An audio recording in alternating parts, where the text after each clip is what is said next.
अस्सलामु अलैकुम वरहमतुल्लाहि वबरकातुहु। अस्सलातु वस्सलामु अलैका या रसूल अल्लाह व अला आलिका व अस्हाबिका या हबीब अल्लाह। वेलकम बैक टू सक्सेसफुल वे। रमज़ान की आमद है। हर इंसान रमज़ान की तैयारी अपनी दीनी अक़ल और समझ के एतबार से करता है। हम हर साल रमज़ान की तैयारी करते हैं। आइए इस साल रमज़ान की तैयारी सक्सेसफुल वे में करें और एक सक्सेसफुल रमज़ान गुजारें जो कि हमारी बख्शिश का ज़रिया बने। आमीन। अभी मैंने आपसे कहा कि हर इंसान रमज़ान की तैयारी अपनी दीनी अक़ल के एतबार से करता है। इसके लिए मैं आपको एक बहुत ही प्यारा वाक़या सुनाऊंगी जिससे आपको इस बात का अंदाज़ा हो जाएगा। एक मर्तबा एक आलिम दीन किसी देहात में दीन की तबलीग के लिए तशरीफ़ ले गए।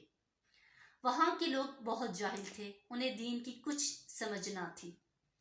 उन्होंने वहाँ पर दीन की तबलीग की और लोगों से कहा कि आप सब लोग तैयारी कर लें, रमज़ान आने वाला है। वो जाहिल ना समझ लोग थे, उन्होंने समझा कि रमज़ान कोई बहुत बड़ी बला का नाम है। वो लोग अपने देहात से बाहर निकले, उन्होंने वहाँ एक ऊँट देखा। उन्होंने इससे पहले ऊँट कभी नहीं देखा था। उन्होंने उस ऊँट को मार डाला।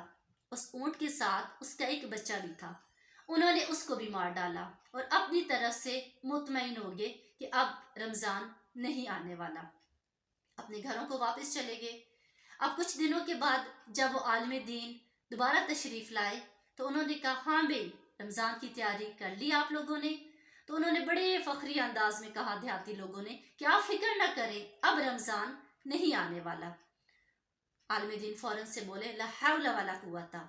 उन्होंने कहा आप फिक्र न करें, छोटा ला हौला भी साथ था, यानी कि वो ये समझे कि जो ऊँट के साथ उसका छोटा बच्चा था वो ला हौला था।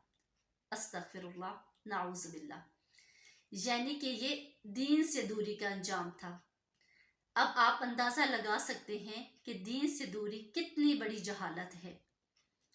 अल्लाह रब्बुल इज़्ज़त हम सबको दीन की अकल और समझ अता फरमाए।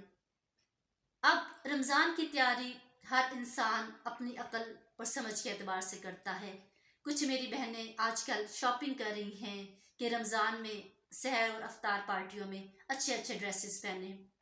कुछ मेरी बहनें अच्छी अच्छी रेसिपी डाउनलोड कर रही हैं कि रमज़ान में सैर और अफ्तार में अच्छे अच्छे खाने बनाएं और दाद वसूल करें।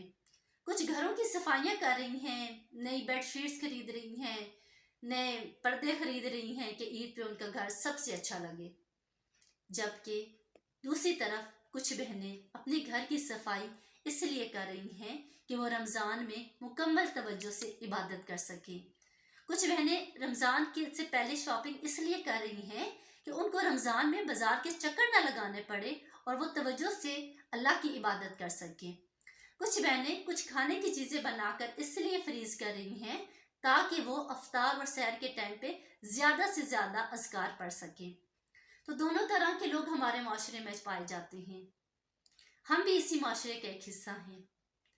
अल्लाह से ये दुआ है कि अल्लाह हमें एक ऐसा दीन और ऐसी अकल हमें अता करे कि हम एतदाल के साथ अपनी ज़िंदगी गुजारें।